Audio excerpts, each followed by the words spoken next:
Mom's voice shifted, the facade cracking. Sweetheart, please, we can't. I've already made up my mind, I interrupted, my voice cold.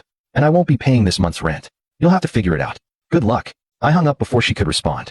I sat there in the stillness, my heart racing. It wasn't a feeling of guilt, though. It was more like the moment before a thunderstorm, when the air is thick with tension and you know something big is coming.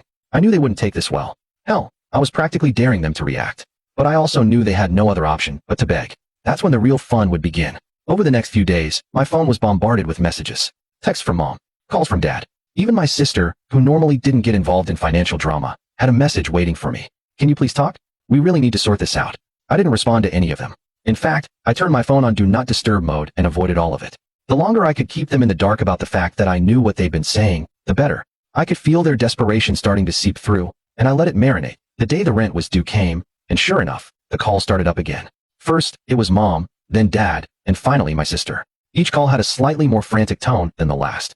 But I didn't budge. That IT was around noon when I finally decided it was time for the confrontation. I was sitting at my kitchen table, sipping coffee, when I saw a text from my sister pop up. We really don't have anyone else to turn to. Please, just this one time. I didn't even give it a second thought. I picked up my phone and dialed her number. She answered almost immediately. Oh my God, thank you for picking up. She sounded relieved, like she'd been holding her breath. We're in deep trouble. The landlord said if we don't get the full payment in by tomorrow, he's going to start the eviction process. You know we can't afford this on our own. Please just help us out this one time. I let her ramble on, her voice getting more and more desperate with every word.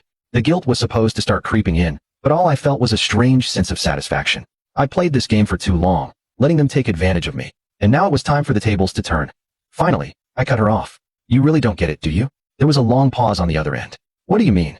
I heard everything, I said, my voice cold. I heard the call. I heard all of you laughing at how you've been using me as your personal bank for years. She owes us, you said. She's just a means to an end, right? Her silence was deafening. I could almost hear her brain trying to process what I had just said. Do you think I didn't know?